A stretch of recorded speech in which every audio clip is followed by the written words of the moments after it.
I'm Jeff Hunt. He's Bill Thorpe. It's Tuesday.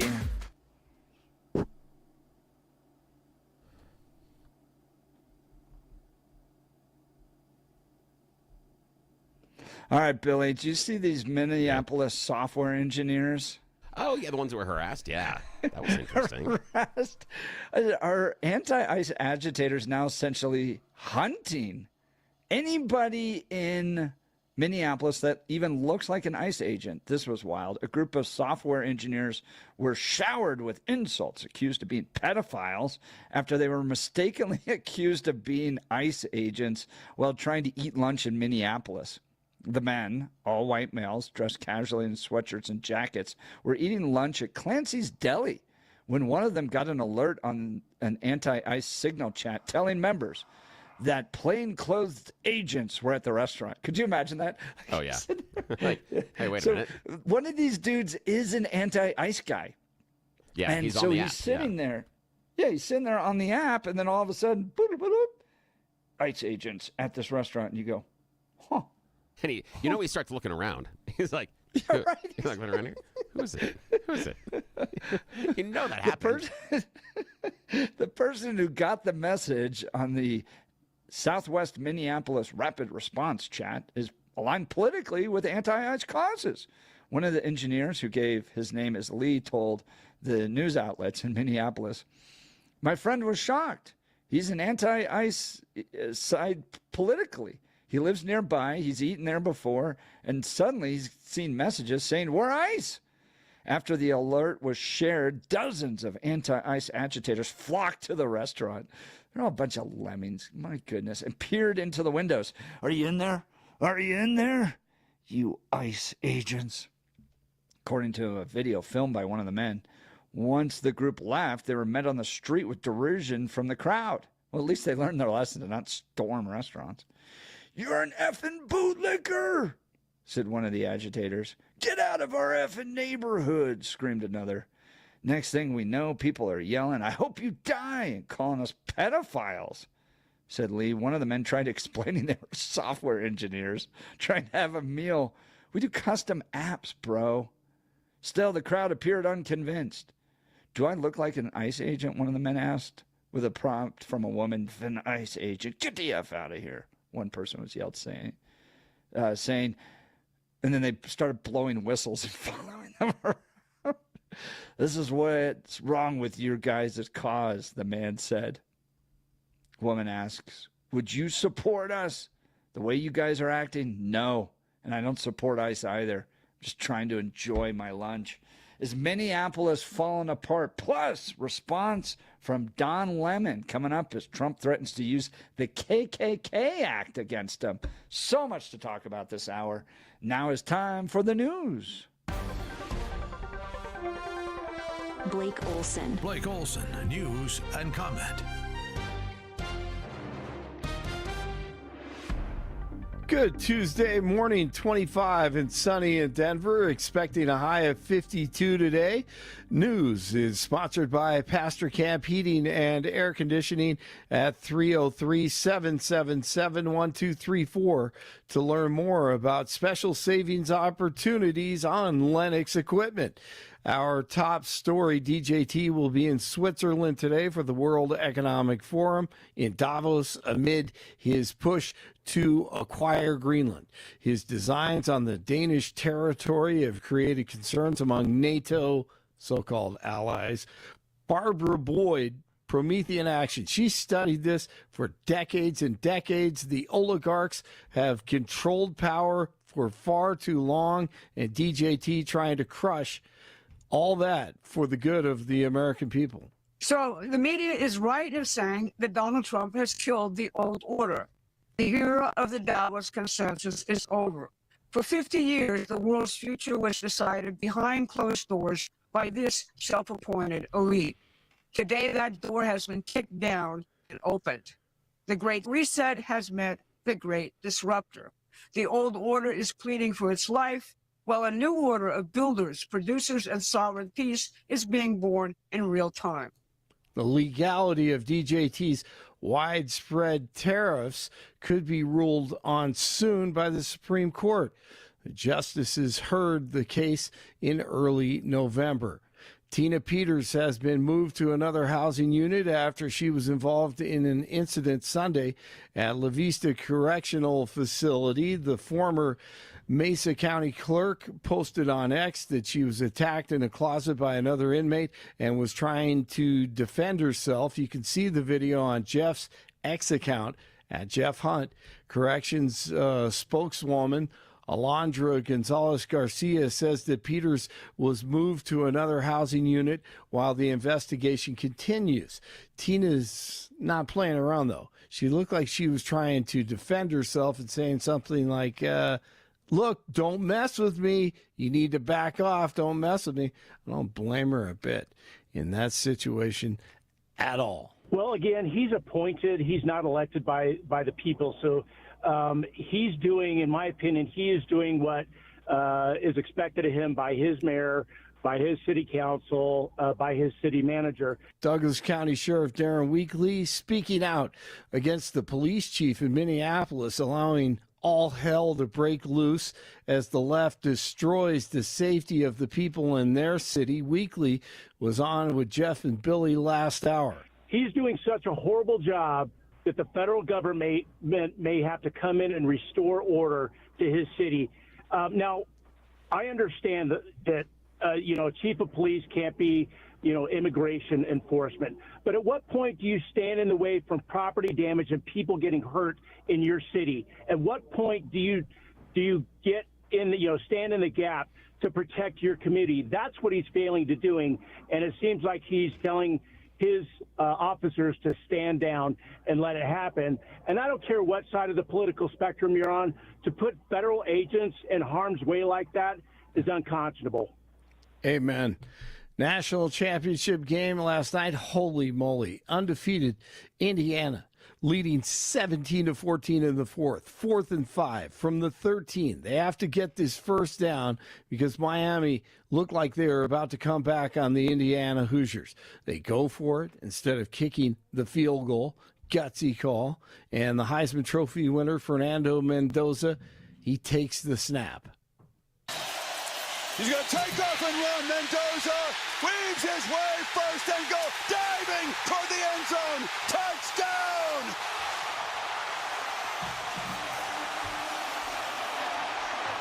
That's why he won the Heisman Trophy.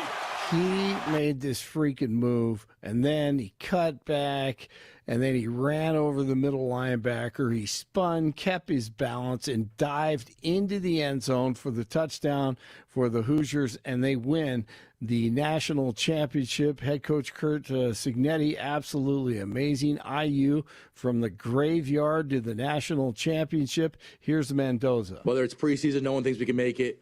Whether it's figuring it out in situations like Oregon, Penn State, and Iowa, we've always figured it out. And whenever Coach Cignetti, Coach Shanahan, they called that play, we knew, hey, we're going to better ourselves one more time. Preparation and game planning continues at Broncos headquarters as they get ready for the Patriots Sunday in the AFC Championship game at Mile High without Bo Nix. Avs beat the Caps last night, 5-2 the final. Lakers at the Nuggets tonight. They tip it off at 8 o'clock. 24 in Lone Tree, 23 in Lafayette, 25 in Denver. You're waking up with Jeff and Billy on a Tuesday. Blake Olson, News Talk 710 KNUS. Expect temperatures to be generally mild today, a bit cooler tomorrow, a bit cooler on Thursday. Then we do see some real winter weather in terms of at least temperatures getting much colder by Friday and into the weekend as an Arctic wave will hit the nation's midsection and the western edge of the Arctic wave will just barely clip the front range. Low to mid-50s today, low to mid-20s tonight, upper 40s to near 50 Wednesday, low to mid-40s Thursday. We're going to be in the teens and 20s for lows tonight and tomorrow night, teens Thursday night. It's going to be much colder Friday and Saturday. Could see some snow showers and much colder temperatures. Meteorologist Don Day in the 710 KNUS Weather Center.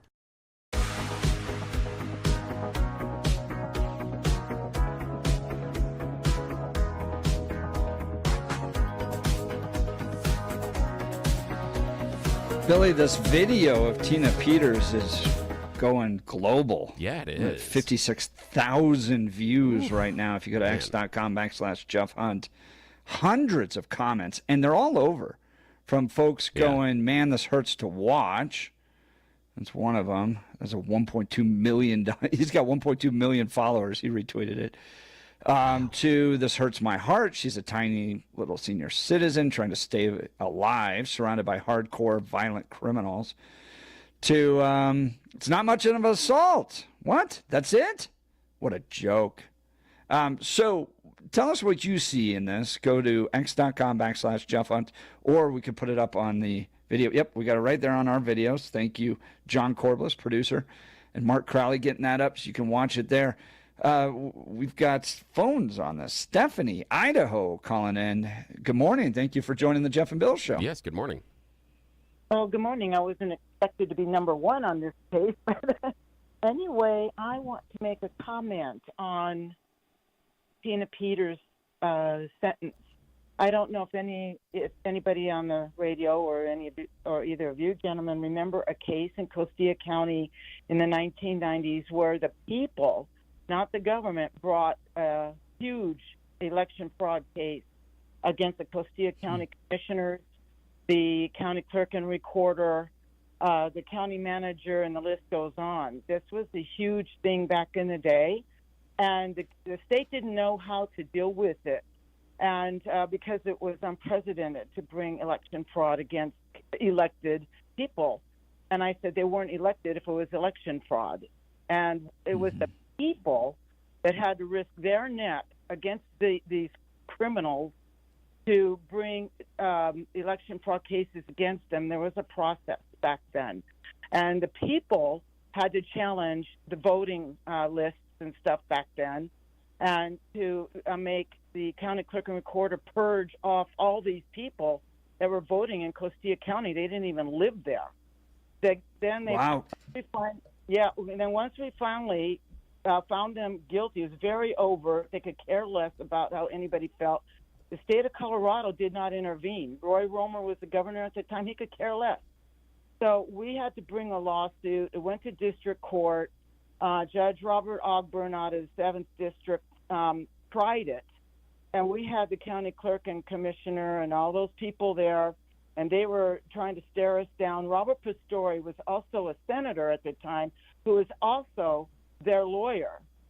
Anyway, you fast forward it. We finally got him into district court, and it was pretty scary, to be honest with you. Those people had a lot of clout. The people in that little town were afraid of them because they were mean. For one thing, they're afraid of their animals getting killed, and they did that, or setting their barns and stuff on fire if you even looked at them the wrong way. There was a lot of involvement. And this, of course, is before the internet, but it's in the newspapers. It was, all over the place. There was even an article by the Denver Post that said small town in Stephanie, I hate to interrupt, but help me connect this to Tina Peters. Sure. So we heard the story, and that then proves what, or where are we going with it? Oh, because back then they didn't do anything to those people. They finally did. They did do some kind of arrest, but they just slapped their fingers, with a ruler or something. They didn't have to spend time. So I'm thinking, why don't they equate that case law to what already happened in the state of Colorado to her? That 9 years is really over and above. It's excessive. And I think the point too that Stephanie's trying to make is like how hard it is to go up against officials. I did pull it up. It's People v. Valdez. I'll have to dive into it. It was 1996, Castile County corruption alleged by grand jury. But it was. It sounds like it was quite the battle when you're going up against corrupt officials. It was. They ended up with 22 indictments against them. The election fraud was just a smokescreen. But the case I'm trying to make is, why are they giving Tina 9 years? That doesn't equate to what these people got. Yeah, Stephanie, I know.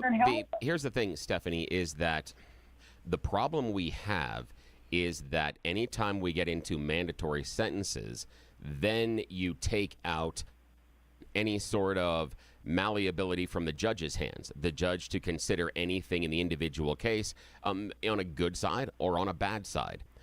So looking at the mandatory minimums, but I'll tell you this, that every single defendant that is inside of prison currently will always have another case and go, well, this person did something very similar to what I did, but their sentence was much lighter. That is almost universal with everybody in prison.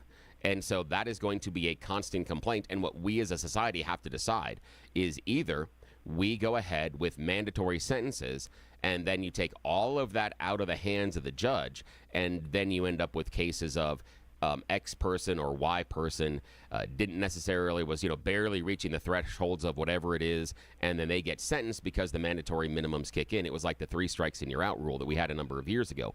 Or we have to, as a society, say we are going to allow the judge, for whatever reason, to take in the totality of the circumstances and then decide the punishment based on a continuum. Now, Stephanie, if you were going to vote on the Jeff and Bill show this morning, what way would you vote? As far as getting Tina out of prison? Oh, no. Do you think that we should do all mandatory sentencing, or should the judge have some discretion inside of that sentence? Well, that's hard to say because I'm one of those people that go by case law situation and compare it to another case. And that case in Castilla County was far worse than what Tina did. It sounds to me that they're using her as a scapegoat for some reason, and I don't think the crime is suiting the punishment. Could this happen, Stephanie? Could the fact that Tina showed no remorse for the crime hurt her in sentencing? And what I mean by that is, let's pick up, and just not using Tina as an example, but think of any crime that you possibly could put a defendant standing there in front of the judge before sentencing for. Could it be assault? Could it be stealing a car? Maybe it's burglary. Maybe it's arson. Maybe it is something serious like kidnapping or a sexual assault, even as far as murder.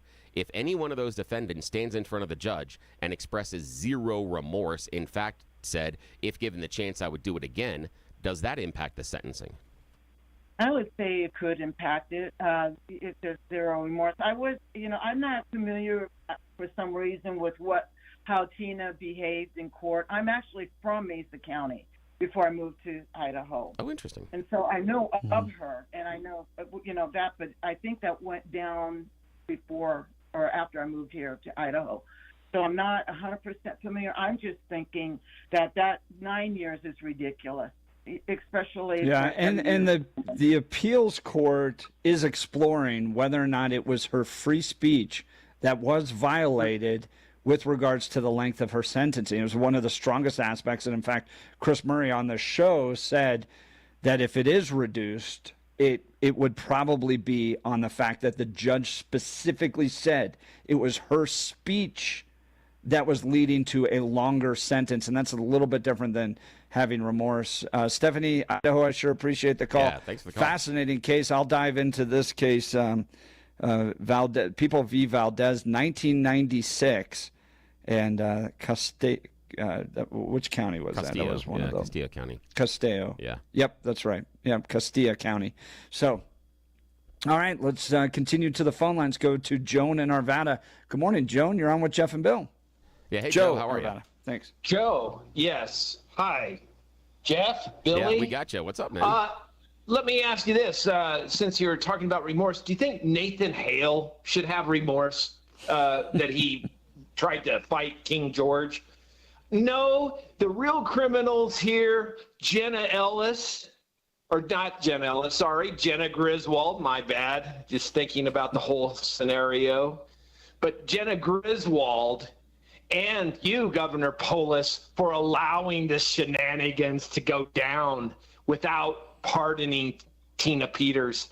What a disgusting, disgusting governor to allow this garbage when your own Secretary of State has admitted that she purged after it was illegal to purge the Dominion voting machines. She went through and cleaned them all off because the scam went down and she was busted, so she had to dump the evidence. And here's the thing.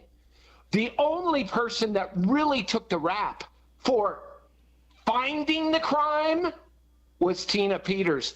But when it's outed, and President Trump, remember, has pardon Tina Peters because he knows the crime.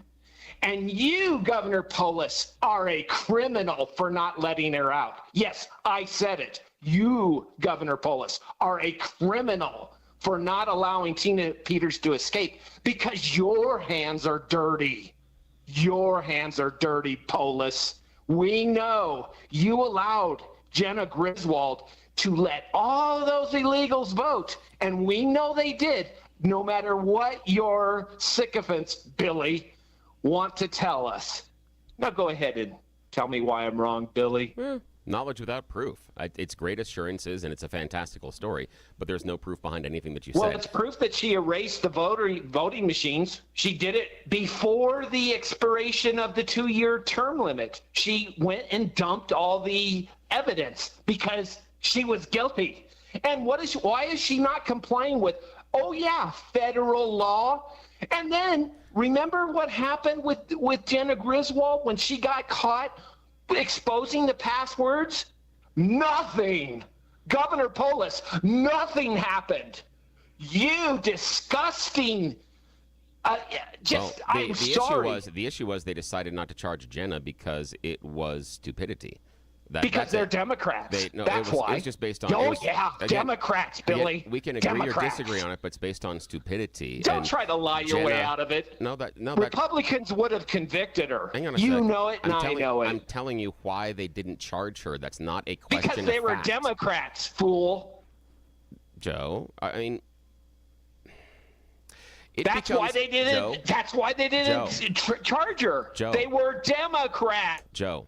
It becomes very, very difficult to have any sort of a reasonable conversation with you when you continue to personally insult me. I do not personally insult you when we have these conversations. You and I disagree a lot, but you seem to celebrate and enjoy personally attacking me. That is not how this is going to continue. You and I can disagree about this. When the flags are flying on the Broncos, they're innocent. When the flags are against the Broncos. Like right now, I can turn him down. He just keeps talking and talking. Do you think he's listening?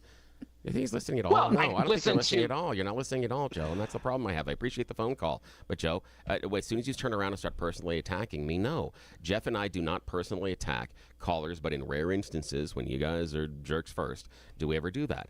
And coming on here and using personal insults in order to make your point, we are going to set the bar higher than that. If we want to be a sixth grade locker room and turn around and talk about, hey, pull my finger, smell my farts and everything else and just call each other dumb names, fine. But that's not where we are going to operate. And Joe, I'm having a disagreement with you and you call me a fool. Come on. You can do better. Do better. All right, let's pivot here to Don Lemon. And could Trump be bringing the Ku Klux Klan Act against Don Lemon? What? We'll get into all of this and more next. You're listening to The Jeff and Bill Show. This is Denver's Talk Leader, News Talk 710, KNUS.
Welcome back to the Jeff and Bill Show. Phone lines hot, text messages hot as we talk everything from Tina Peters' assault in prison to the latest on Minneapolis and Assistant Attorney General Hamid Dillon, according to People, posting on X about Lemon's involvement. You saw, at this point, pretty much everybody's seen the video of Don Lemon and others storming the church on Sunday and the reaction against it. And here's the Assistant Attorney General. A house of worship is not a public forum for your protest. It is a space protected from exactly such acts by federal, criminal, and civil laws. Nor does the First Amendment protect your pseudo-journalism of disrupting a prayer service. You are on notice.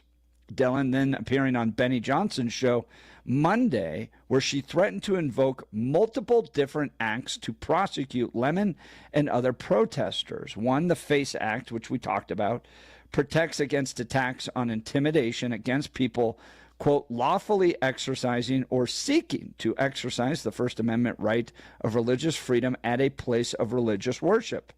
But then there's another one, the Ku Klux Klan Act, also known as the Enforcement Act of 1871, makes it a crime to deny any group or individual of any of the rights, privileges, or immunities or protection named in the Constitution.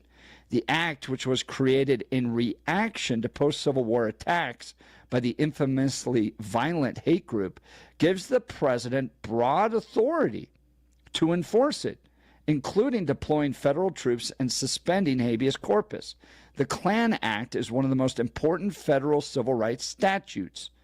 It's a law that makes it illegal to terrorize and violate the civil rights of citizens, Dillon said. Whenever people conspire, the Klan Act, can be used.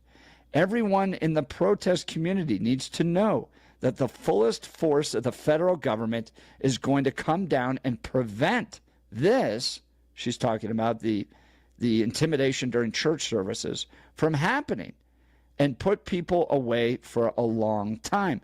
Billy, we have some of the audio of Don Lemon's response to all this. Let's go ahead and play that. Yes. He says, I'm so sorry. I'm kidding. Here it is. And there's a certain degree of entitlement. I think people who are, in the religious groups like that, it's not the type of Christianity that I practice, but I think that they're entitled, and that entitlement comes from a supremacy, a white supremacy.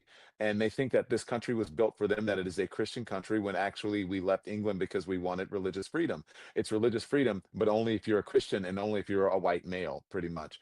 And so, yeah, I absolutely 100%, but it's an intimidation tactic. And, I said, I don't understand how I've become the face of it when I was a journalist. I do understand that I'm the biggest name there. And I'm also, as I was on with my producers this morning, you and Kylie talk all the time. My producers were saying, I said, how did I become the face of this? And my producer said, Don, you're a gay black man in America. So if you storm a church service and people are offended, they are offended due to their white Christian male privilege, and they're upset because he's a black gay man. That's the response from Don Lemon interrupting church services. Do you think that the federal government should come down on Don Lemon and those protesters that interrupted that church service? Should they use the FACE Act? Should they use the KKK Act to come against this type of activity? Or were they being the true Christians? Billy, I've seen posts all over my social media that Don Lemon and the woke farmer are being the true Christians in this situation. Just as Jesus turned over the tables in the temple, so are these guys fighting for justice.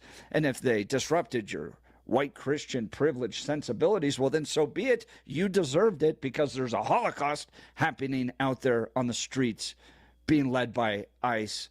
Bill, should the federal government come down on these types of protesters? I think that there should be some punishment for the protesters, but probably not most of the punishment that MAGA is envisioning. I mean, they're looking at you've got to treat them like Tina Peters or worse is kind of the idea. I think this is probably a misdemeanor trespass charge. You probably can get a couple other things, but the reason is why I think you should do this is because if there is a pattern of behavior, you now have a paper trail. And then you have the ability to go, this is the third time you've been arrested for doing X. Now it's going to move up into a higher level of crime, and that perhaps might lead to either larger fines or incarceration. I think that would be absolutely fantastic. And the reason I think it should be small is, yes, it needs to go slow, because I don't want to make the idea of walking into any place of worship or any business an acceptable means of protest or a way in which either side feels they need to push back. And everybody that thinks what Don Lemon and the other protesters was doing is fine, pick that behavior up and go into any other business. Would it be okay if people came in and did the same thing during dinner? Would it be okay if they disrupted a movie, a play you were seeing? At what point are you supposed to allow those individuals to disrupt a business that is going on? And that's part of the issue. It is private property. They have the ability to assemble, and they can protest off-site, not to walk into the place of business and to have any sort of a protest. And that's the problem I have with the people that are supporting the side of Don Lemon, is because it's giving permission that anybody, anywhere, should be able to do this. I mean, it's not necessarily the same thing, but remember a number of years ago when Amon Bundy and a couple of his friends barricaded themselves in a national park and said, no, you can't take us out of here. It's kind of the same thing. They just showed up and did that. And that idea that we can show up into this public or private area and we can just take over and that we can be in charge. It's a bad analogy, but it still is the same idea that because we can come in here, we will just decide we can take over and we can disrupt what is going on. And no, those are not the rules of our society. That is not how things operate. And I found some of Don Lemon's comments insightful and remarkably dense. The idea of the white supremacy, and some of these people in churches could be comfortable, but he also, I'm pretty sure, doesn't know what any of the rest of the people at that church do outside of the worship service. Now, they may disagree politically, but there could be somebody there that helps run the soup kitchen. There could be somebody there that runs the food pantry. There could be somebody there tutoring. Maybe someone that is a Spanish tutor that is helping people learn English. I don't know. But neither does Don Lemon and the people that are protesting. And that's what really annoyed me about the protest, is they were casting judgment and aspersions upon a congregation without having direct knowledge. And that bothered me a lot, that they were showing, in my mind, much of the same prejudice that I see in ICE enforcement, where dark skin, Spanish accent, probably illegal. I'm seeing Don Lemon and his people that associated with him look at church, mostly white people, area that voted for Trump, obviously white supremacist. Same type of generalizations, same type of stereotypes, and wrong in both cases. Text messages hot on this one. Omar texting in, if Don Lemon wanted to avoid being a part of the arrests that should follow, then he should have waited outside the building and interviewed people as they left. He's clearly all over the camera, knowing this would take place prior and joining in on the disruption of their worship, adding to the intimidation with cameras. Seems clear cut. These people violated a protected space. If this was flipped and ICE supporters went into a mosque, yes, 100% game over, jailed. Make the charges small, but let's do something to reestablish law and order. Jacqueline texting in, doesn't Don Lemon have a white husband? Well, that's a good point. I don't know.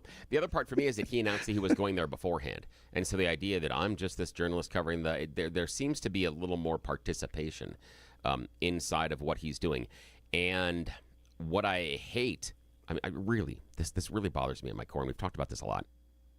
The idea of journalism and people that grab the jacket and say, I'm a journalist, or put on the old fedora with the press label on the top of it and say, I'm a journalist, and then don't behave based on the ethical code of what journalism actually is.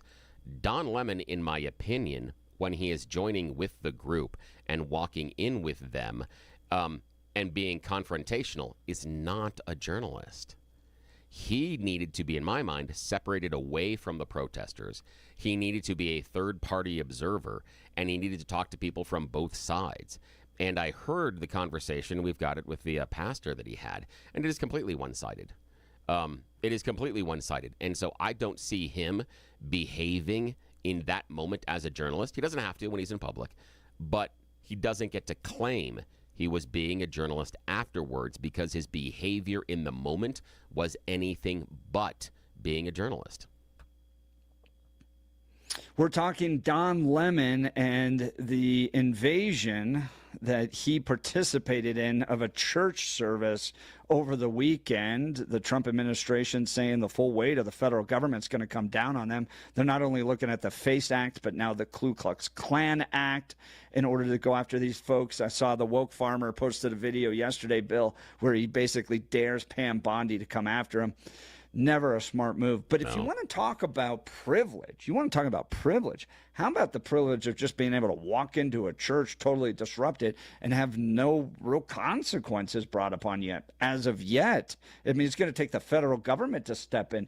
That right there is privilege. And guys, this is what you're seeing in Minneapolis. You are seeing the penultimate example of progressive socialist leadership. Right? They are willing to defend criminals. They're willing to go put their own bodies in the way of preventing ICE agents from doing lawful deportation orders. You have the Somali fraud, billions of dollars where they look the other way. Even the New York Times saying that it was the progressive mindset in Minneapolis that refused to believe that the Somalis could do anything wrong that helped facilitate billions of dollars of fraud taking place. Possibly the biggest fraud ever to take place in American history is taking place there. If you dress like a white male engineer, you just happen to have lunch, you're going to get harassed in a restaurant. And if you try to go to church service on Sunday, they will storm the doors and bully and harass you. This is what progressive leadership looks like. Even Darren Weakley saying that the police chief is totally unfit to run a law enforcement agency up there, wholly inadequate to do so. This is not happening across the country, but it happens in progressive enclaves like Minneapolis, Portland, Denver, San Francisco, where law enforcement can't coordinate. They're so progressive, agenda-driven that real criminals are let out on the streets.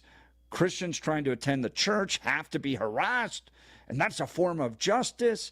It is a flip-flopped, backwards, upside-down world, because that's what happens when progressives run your communities. Well, feel free to join the conversation. Would love to hear from you. 303-696-1971. Text us on the Dan Caplis Law text line at 720-819-5115. Whose side are you on? Is it the federal government needs to come down on these protesters? Stop this. You just heard Al Mueller on our show saying this is probably not going to be the last interruption that takes place at a church service.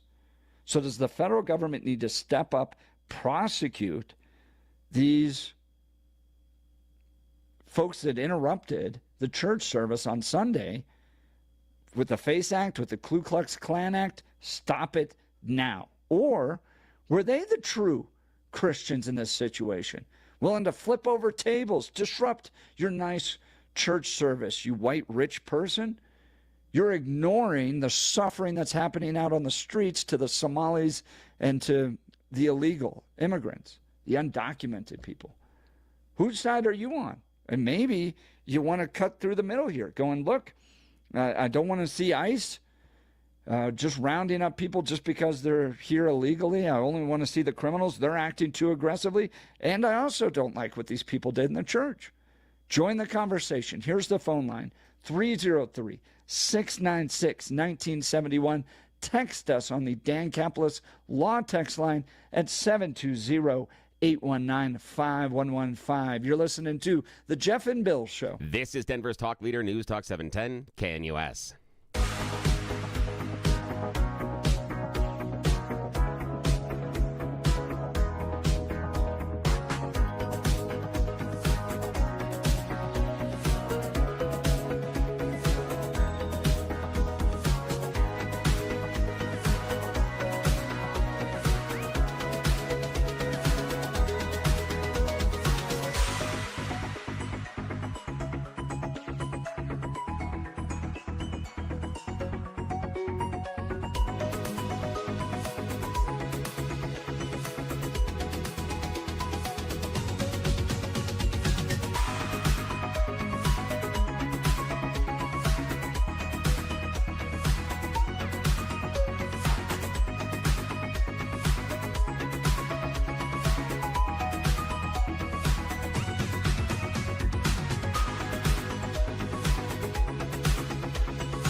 Welcome back to the Jeff and Bill Show. Appreciate the texters correcting my grammar, my diction. I was wrong on pentultimate. It would be ultimate. Pentultimate is the one that becomes before the ultimate. Thank you. 3433. I appreciate it. Text messages hot on this one. Cap Hill Phil saying, all right, if we're going to agree it's not a good idea to raid churches with protesters, how about ICE agents? They can't raid churches either. It hasn't happened at my church, but churches with a lot more Spanish roots are seeing people not coming in on a Sunday. Well, all right. Is that a fair example in your mind? Give us a call, 303-696-1971. You guys just adopt the left's views of saying criminal illegals. If you're automatically a criminal if you come here illegally and violate your deportation orders. 5695. Yeah, I understand what 5695 is saying. And hey, 5695 would love to have you have your own nickname. Very few times in life do you get to choose your own nickname. If you haven't chosen yours for the Jeff and Bill Show text messages, the Dan Capitalist Law text line, send us your nickname. We are happy to refer to you, just like we got Cap Hill Phil, Jacqueline, Iggy, Omar, Goldbrick, all texting us this morning. Yeah, we would love to include yours as well. 5695. I understand the idea of the criminal illegals. Although I'm not certain that even a majority of Americans would say that they view the criminality of crossing the border illegally the same as even something like burglary, shoplifting, and other things. And historically, we have deported people that have crossed illegally, but most of the time we've classified it as a civil violation. It is in the criminal code, the idea of crossing illegally, but most of the time we've classified it as a misdemeanor civil violation. And so even our law enforcement hasn't taken it, as a necessarily... Yeah, but we've run up against these people because I meet them at the anti-ICE rallies. There's this spectrum of the lib protester. No kings are about as gentle, nice as you could get. They are, I think they wheeled them in from the nursing home. And they're just happy to hold a sign and sit in the sun. The anti-ICE people, though, are like, no human is illegal. And then when I ask them if they have locks on their doors, they literally assault me. They are people that the idea that you would have to leave this country is such a moral failing of America. Didn't we come here on boats? Didn't we just claim our land against the Native Americans? These people are doing the same thing. How dare you tell them they can't be here? And there's an agitation and a viciousness that they have. So in part, you could say, well, the federal government's escalated and is no longer treating it as a civil matter. But these anti-ICE protesters are treating it as such a moral demand that they be allowed to stay here, that for you to even ask them to leave is on par with being a Nazi.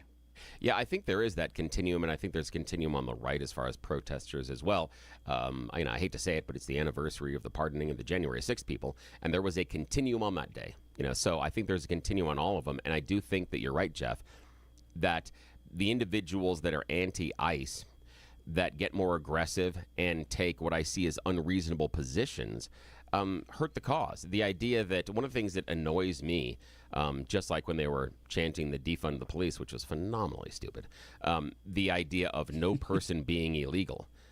It's no person at the core, true, is illegal, but you're not charging the person with being illegal. You're charging them with being in the country, in an area, wherever it is, illegally. Someone breaks into your house, there's a charge for trespass and breaking into the house and entering.